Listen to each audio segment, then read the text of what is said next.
everyone, that's the lecture of science for class 10th. Today's our topic is respiration.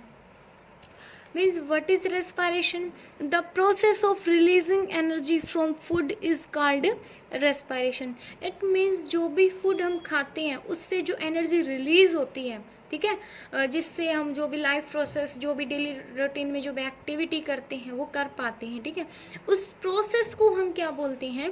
Respiration. Okay, अब इसमें actual में ये होती कैसे है? It include taking off oxygen in the cell by blood. तो आपको पता है कि ड्यूरिंग एब्जॉर्प्शन हमारी बॉडी में जो भी डाइजेशन होता है उसके बाद एब्जॉर्प्शन होता है, फिर एसिमिलेशन होता है, ठीक है. एसिमिलेटेड फूड है वो क्या जो ब्लड के द्वारा वो कैरी किया जाएगा, ठीक है. फिर वो ब्लड क्या करता है? उसको हर सेल्स तक पहुंचा देता है. कहाँ पे पहुंचा देता है? हर सेल्स तक, ठीक है. तो जो शेल्स हैं, शेल में क्या है? फूड प्रेजेंट है. किसकी फॉर्म में? ग्लूकोज की फॉर्म में. समझ आए? ग्लूकोज क्या है? एक बहुत ज़्यादा सिंपलर फूड होता है. जो फूड है मीन्स वो डाइजेस्ट हो जाता है, छोटे छोटे सब्सटेंस में ब्रेक डाउन हो जाता है, ठीक है. तो जो ब्लड क्या करता है? उसको हर सेल्स तक पहुंचा देता है. अब फूड जो है ब्लड में सेल्स में कैसे प्रेजेंट है? एज ए ग्लूकोज की फॉर्म में प्रेजेंट है. और जैसे हम रेस्पायर करते हैं तो जो ऑक्सीजन गैस है हमारे लंग्स में एंटर करती है. लंग्स से ब्लड क्या करेगा? ब्लड उसको पिकअप करेगा, पिक करके वो हर सेल्स तक पहुंचा देता है. तो सेल में क्या रिएक्शन होगी? ग्लूकोज प्लस ऑक्सीजन मिलके carbon dioxide gas plus water plus energy release करते हैं. ओके, ये क्या होती है? सेल में, हर सेल में ये रिएक्शन होती है जिससे हम बोलते हैं ना एनर्जी मिलती है फूड से. तो ये क्या होती है? इस वजह से हमें इस टाइप से एनर्जी मिलती है. ओके, तो it include taking off oxygen in the cell by blood. तो बच्चे ये आपको पता होगा कि जो हमारी बॉडी में ट्रांसपोर्ट का काम, चाहे वो वाटर का ट्रांसपोर्ट हो या फिर फूड का ट्रांसपोर्ट हो या फिर ऑक्सीजन किसी गैस का ट्रांसपोर्ट हो, कौन करता है? ब्लड करता है. Okay, using it to break down the food को ब्रेक डाउन करने में हम यूज करते हैं. एंड मेकिंग कार्बन डाइऑक्साइड, और से क्या बनती है? कार्बन डाइऑक्साइड बनती है. ओके, तो बच्चे यहाँ पे फिर जो कार्बन डाइऑक्साइड गैस है फिर ब्लड उसको कैरी करता है, उसको लंग्स तक लेके जाता है, फिर हम सांस छोड़ते हैं तो जो कार्बन डाइऑक्साइड है वो एनवायरनमेंट में चली जाती है. तो ये पूरी प्रोसेस होती है रेस्पायरेशन. रेस्पायरेशन एक बहुत ज़्यादा मीन्स नेसेसरी है हमारी बॉडी के लिए. बिकॉज अगर रेस्पायरेशन में क्या होता है? फूड का ऑक्सीडेशन होता है, फूड का ऑक्सीडेशन होता है. और फूड के बिकॉज ऑक्सीजन आपने सुना, आपने देखा है ना, मीन्स कोई भी जैसे मेटल है, मेटल के साथ ऑक्सीजन की रिएक्शन करवा रहे हैं तो मेटल ऑक्साइड बन रहा है. इट मीन्स मेटल का क्या हो रहा है? Addition of oxygen is called as oxidation. तो यहाँ भी तो फूड का क्या हो रहा है? ऑक्सीडेशन ही तो हो रहा है. फूड बर्न हो रहा है. फूड बर्न होने से क्या मिल रही है? हमें एनर्जी मिल रही है. हमारी बॉडी में जो एज ए फ्यूल क्या काम करता है? फूड काम करता है. बिकॉज फूड से हमें क्या मिलती है? एनर्जी मिलती है. तो ये हमारे लाइफ प्रोसेस के लिए जो रेस्पायरेशन प्रोसेस है बहुत ज़्यादा ज़रूरी है. बिकॉज जिससे हमें एनर्जी मिलती है, हम अलाइव रह पाते हैं. और जो रेस्पायरेशन है वो विदाउट ऑक्सीजन बिल्कुल नहीं हो सकता. बिकॉज ऑक्सीजन के बिना तो फूड का ऑक्सीडेशन ही नहीं होगा. और अगर फूड का ऑक्सीडेशन नहीं होगा तो उससे हमें एनर्जी नहीं मिलेगी. ओके, तो respiration is necessary for our life. Okay, अब नेक्स्ट टॉपिक है हमारा ब्रीथिंग. तो आप मुझे बताओ कि जो ब्रीथिंग है एंड रेस्पायरेशन है क्या ये सेम प्रोसेस है? नहीं भाई, both are different thing. Respiration breathing क्या होती है? ब्रीथिंग में क्या होगा? Obtaining of oxygen. Oxygen obtain करना कहाँ से? एयर से. And releasing carbon dioxide, carbon dioxide gas को रिलीज करना बाय लंग्स से. इस प्रोसेस को हम क्या बोलते हैं? ब्रीथिंग बोलते हैं. जबकि रेस्पायरेशन में तो ऑक्सीडेशन होता है फूड का. फूड सिंपलर सब्सटेंस में ब्रेक होता है, इसका ऑक्सीडेशन होगा, उससे हमें एनर्जी मिलेगी. उसको हम क्या बोलते हैं? रेस्पायरेशन. तो ये क्या होती है? कॉम्प्लेक्स प्रोसेस होती है. ठीक है, अब नेक्स्ट डिफरेंस क्या है इसके अंदर? नेक्स्ट इज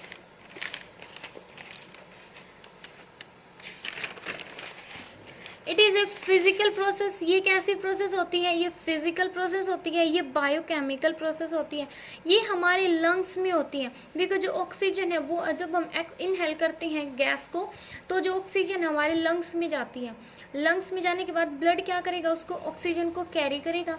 बिकॉज ब्लड की ऑक्सीजन के साथ बाइंड करने की कैपेसिटी सबसे ज़्यादा होती है और इसको हर सेल तक पहुंचा देता है।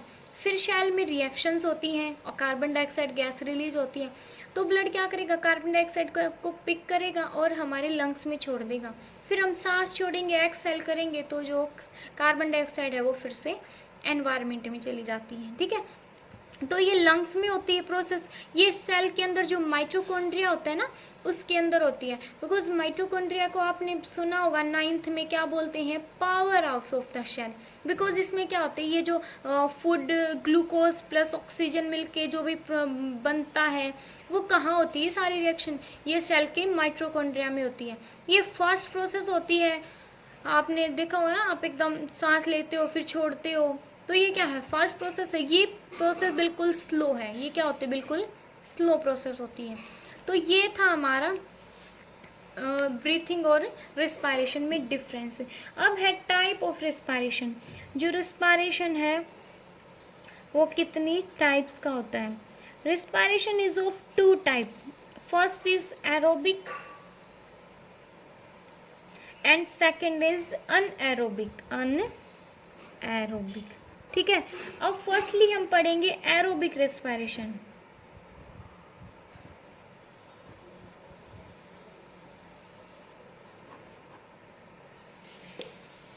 अब फर्स्टली हम पढ़ेंगे एरोबिक रेस्पिरेशन। एरोबिक मीन्स क्या होता है? एयर, ठीक है। मीन्स एयर में जो ऑक्सीजन है, जिसमें हमें ऑक्सीजन की रिक्वायरमेंट होती है, वो उसको हम बोलते हैं वो रेस्पिरेशन जिसमें हम ऑक्सीजन यूज़ करते हैं, ऑक्सीजन की ज़रूरत होती है, उसको बोलते हैं हम एरोबिक रेस्पिरेशन। अब बच्चे जो भी सेल्स में हमने बोल दिया कि ग्लूकोज है, ऑक्सीजन से रिएक्ट करके ये चीज़ें बन जाती हैं। अब वो एक्चुअल में कैसे बनती हैं? जो ग्लूकोज है, फर्स्टली क्या होता है? शेल में होता है न्यूक्लियस, यहाँ पे होता है माइटोकॉन्ड्रिया, ये होता है साइटोप्लाज्म। तो शेल में जो फूड है वो कहाँ पे जाता है? ब्लड फूड को कहाँ ट्रांसपोर्ट करता है? शेल के अंदर ट्रांसपोर्ट करता है, ठीक है। अब यहाँ शेल के अंदर जो ग्लूकोज है, फर्स्टली ग्लूकोज है, उसका क्या हो जाता है? ऑक्सीडेशन हो जाता है, ठीक है। फर्स्टली जो ग्लूकोज है वो क्या हो जाएगा? ऑक्सीडेशन हो जाएगा ग्लूकोज का। किस में? पायरुवेट में, ठीक है, पायरुवेट में, या फिर 2 मॉलिक्यूल ऑफ पायरुविक एसिड के अंदर, ठीक है।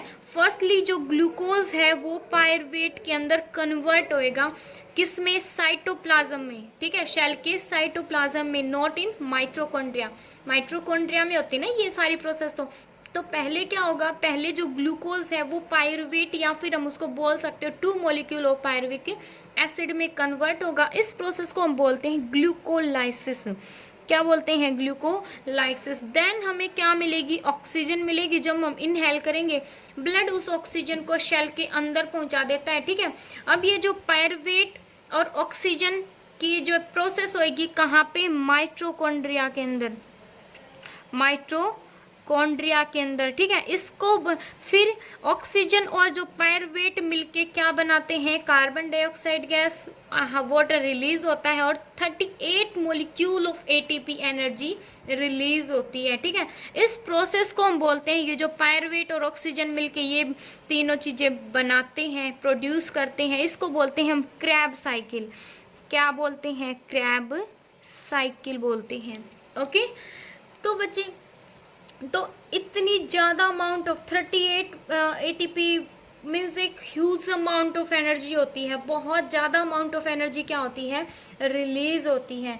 ओके, तो समझ आया? ग्लूकोज पहले पायरुवेट में कन्वर्ट होएगा, किसके अंदर? सेल के साइटोप्लाज्म में। फिर उसको ऑक्सीजन मिलेगी, ऑक्सीजन लेने के बाद उसको हम बोलते हैं, वो प्रोसेस होएगी माइटोकॉन्ड्रिया में, इस प्रोसेस को बोलते हैं हम क्रैब साइकिल। फिर उससे हमें तीनों चीज़ें मिल जाती हैं। ओके, ये होता है एरोबिक रेस्पिरेशन जो ह्यूमन बींग्स के अंदर होता है। किसके अंदर होता है? ये ह्यूमन बींग्स लाइक, या फिर आप ये डॉग्स वगैरह में, या फिर इन सभी के अंदर क्या होता है? ये प्रोसेस होती है, एरोबिक रेस्पिरेशन होता है, ठीक है। मैंस, ह्यूमन में, dog, lizard, deer, goat, buffalo, cow, सभी के अंदर एरोबिक रेस्पिरेशन होता है, ठीक है।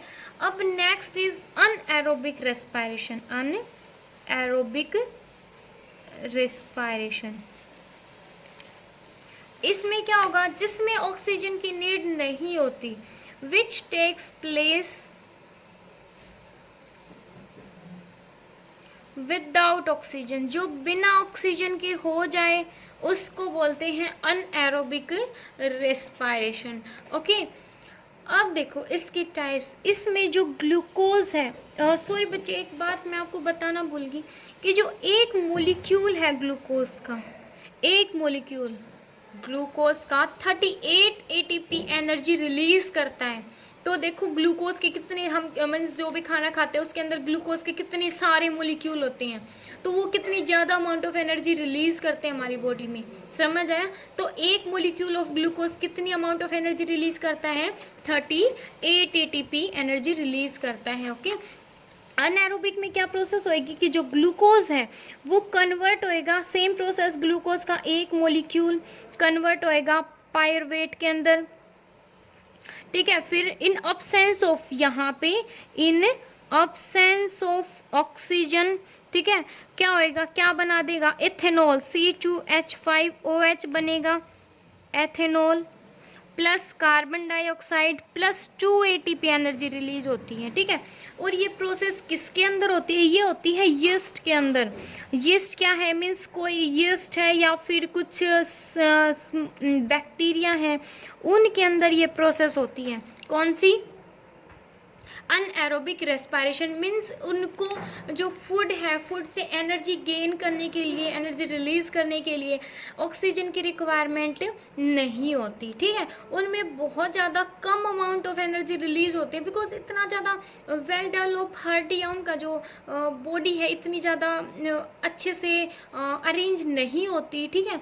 बिल्कुल स्मॉल एनिमल्स या फिर प्लांट, ये तो एक प्लांट होता है, बैक्टीरिया एक एनिमल मान लो, एनिमल ही टाइप है ये बैक्टीरिया, ठीक है। तो ये इतनी ज़्यादा हाई लेवल के ऑर्गेनिज्म नहीं होते हैं, ठीक है, इसलिए इनको इतने मीन्स इतनी 38 एटीपी एनर्जी का ये करेंगे क्या, समझ आए। तो इनके बहुत ज़्यादा 2 ATP तो बिल्कुल एक स्मॉल अमाउंट ऑफ एनर्जी होती है, ठीक है। तो इनमें जो एक ग्लूकोज यूनिट है, उस एक ग्लूकोज मॉलिक्यूल से कितनी एनर्जी रिलीज होएगी, ओनली 2 ATP एनर्जी रिलीज होती है, ठीक है। इसमें और एग्जांपल है सिंगल शेल्ड जो भी ऑर्गेनिज्म है, जो बिल्कुल छोटे होते हैं, स्मॉल होते हैं, नॉन ग्रीन जो प्लांट होते हैं, नॉन ग्रीन प्लांट लाइक जो यीस्ट है, उनमें क्या होती है, ये प्रोसेस होती है। इनको जीवित रहने के लिए ऑक्सीजन की रिक्वायरमेंट नहीं होती, समझ आया, ओके। और इनको एनर्जी कहाँ से मिलती है, बाय अनएरोबिक रेस्पिरेशन से, ओके। अब बच्चे कुछ ऐसे मीन्स कई बार ह्यूमन बींग्स है ना, उनके अंदर भी अनएरोबिक रेस्पिरेशन होता है। वो कैसे होता है, कब होता है, जब वो फिजिकल एक्सरसाइज करते हैं ना, फिजिकल एक्सरसाइज, जो फिजिकल एक्सरसाइज करते हैं उस ड्यूरिंग उनमें भी एनएरोबिक रेस्पिरेशन होता है। वो कैसे होएगा, जब एनएरोबिक रेस्पिरेशन होगा ह्यूमन बीइंग में तो क्या होगा, जो ग्लूकोज है का 1 मोलिक्यूल पायरुवेट में तो कन्वर्ट होगा, और पायरुवेट से इन अब्सेंस ऑफ ऑक्सीजन वो किस में कन्वर्ट होएगा, इन अब्सेंस ऑफ ऑक्सीजन मसल्स में। ये प्रोसेस माइटोकॉन्ड्रिया में नहीं होगी, ये होगी मसल्स में। मसल्स जो टिश्यू है ना, 9th में पढ़े होंगे, उसमें होगी ये प्रोसेस। और इससे क्या बनेगा, लैक्टिक एसिड, इससे क्या बनेगा, एसिड बनेगा, और 2 ATP एनर्जी रिलीज होगी, जो कि एक बहुत कम अमाउंट है। कैसे होएगा बच्चे, जैसे जब भी हम कोई भी फिजिकल एक्सरसाइज करते हैं, तो फिजिकल एक्सरसाइज करते हैं तो हमें कंटिन्यूस सप्लाई चाहिए ऑक्सीजन की, ओके। तो जितनी ज़्यादा हमें कंटिन्यूस सप्लाई चाहिए, ऑक्सीजन चाहिए ना, बिकॉज ऑक्सीजन से ही तो फूड फूड बर्न होगा, फूड का ऑक्सीडेशन होगा और उससे हमें एनर्जी मिलेगी। ओके, तो जो भी कंटिन्यू जितनी जल्दी जल्दी भाग रहे हो तो उतनी ज़्यादा जो ऑक्सीजन है वो हमें नहीं मिल पा रही है। ठीक है, तो एक टाइम ऐसा आएगा जितनी ज़्यादा मीन्स कंटिन्यूसली अगर हम भागते रहेंगे, कोई भी फिजिकल एक्सरसाइज करते रहेंगे, तो कंटिन्यूस सप्लाई नहीं हो पाएगी हमारी बॉडी में ऑक्सीजन की। तो वहाँ पे क्या हो जाएगा, ऑक्सीजन की अब्सेंस मीन्स ऑक्सीजन पहुँच ही नहीं पा रही।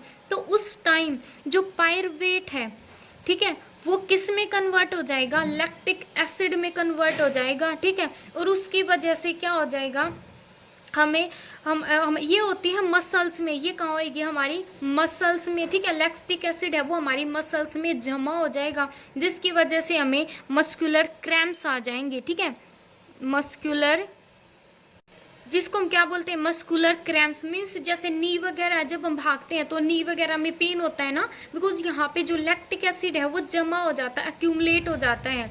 ओके, जिसकी वजह से हमें पेन होता है। ओके, तो इस यहाँ पे क्या होता है, अनएरोबिक रेस्पिरेशन होता है। ओके, तो इस पेन से हमें रिलीफ कब मिलता है, जो लैक्टिक एसिड है वो कब, मीन्स लैक्टिक एसिड की वजह से क्या होगा, हमारे बॉडी में ब्लड का फ्लो नहीं होएगा, ऑक्सीजन की सप्लाई नहीं होने देगा वो। ठीक है, तो जब हम थोड़ा बहुत मीन्स या तो हॉट वाटर बाथ करेंगे, हॉट वाटर बात करेंगे, ठीक है, या फिर मसाज करेंगे, तो उसकी वजह से क्या हो जाएगा, जो लैक्टिक एसिड है वो धीरे धीरे मीन्स कम होने लग जाएगा, जो अक्यूमुलेट हो रखा है, और ब्लड का सर्कुलेशन स्टार्ट हो जाएगा हमारी बॉडी में। ठीक है, और सप्लाई ऑफ ऑक्सीजन हो जाएगी, तो हमारे बॉडी में ब्लड फ्लो होना स्टार्ट हो जाएगा। ठीक है, और ऑक्सीजन सप्लाई के बाद कार्बन डाइऑक्साइड गैस बनेगी, वाटर बनेगा, और वहाँ पे 38 ATP एनर्जी रिलीज होएगी। ओके, और ये जरूरी नहीं है कि ये ओनली ह्यूमन बीइंग के अंदर हो, ये कई बार जो एनिमल्स होते हैं लाइक डियर, टाइगर, इनमें भी होता है अनएरोबिक रेस्पिरेशन। जब वो कोई मीन्स भागते हैं किसी, कभी भी शिकार के पीछे या फिर ऐसे भागते हैं ना वो, तो उस टाइम उनके अंदर भी ऐसा पॉसिबल होता है। ओके, तो ये होता है एरोबिक और अनएरोबिक रेस्पिरेशन। एरोबिक रेस्पिरेशन में क्या होगा, ग्लूकोज पायरुवेट के अंदर कन्वर्ट होगा, ये प्रोसेस होगी साइटोप्लाज्म में। देन माइटोकॉन्ड्रिया में क्या होगी, पायरुवेट ऑक्सीजन के साथ रिएक्ट करके, ये ग्लूकोज की ही यूनिट है। ठीक है, ग्लूकोज सिंपली ऑक्सीडेशन ही तो हुआ उसका, उसके अंदर फिर से यहाँ पे क्या बनेगा, कार्बन डाइऑक्साइड, वाटर और 38 ATP एनर्जी रिलीज होगी। ठीक है, हमें यहाँ पे देखो ह्यूमन बीइंग में 2 ATP जब लैक्टिक एसिड बनता है तो बिल्कुल small amount of energy release होती है, बिकॉज हमें सांस चढ़ जाते हैं ना, हम उस टाइम बिल्कुल वीक फील करते हैं, एनर्जी हमारी लो होती है, बिकॉज वो एनर्जी कितनी होती है, बिल्कुल कम अमाउंट ऑफ एनर्जी रिलीज होती है उस टाइम। ठीक है, अनएरोबिक रेस्पिरेशन के ड्यूरिंग। और जो अनएरोबिक रेस्पिरेशन उसमें क्या होगा, उसमें जो यीस्ट वगैरह कुछ सिंगल सेल ऑर्गेनिज्म है उनके अंदर होता है ग्लूकोज से पायरुवेट से इन ऑप्शंस ऑफ ऑक्सीजन एथेनॉल बनता है। क्या बनता है, एथेनॉल बनेगा, कार्बन डाइऑक्साइड गैस रिलीज होगी और ओनली 2 ATP एनर्जी रिलीज होती है, बिकॉज ये छोटे लेवल के ऑर्गेनिज्म है, इनको इतनी ही एनर्जी चाहिए, ज़्यादा एनर्जी का यूज करेंगे भी क्या। ठीक है, फिर था ये ह्यूमन बीइंग का। ओके।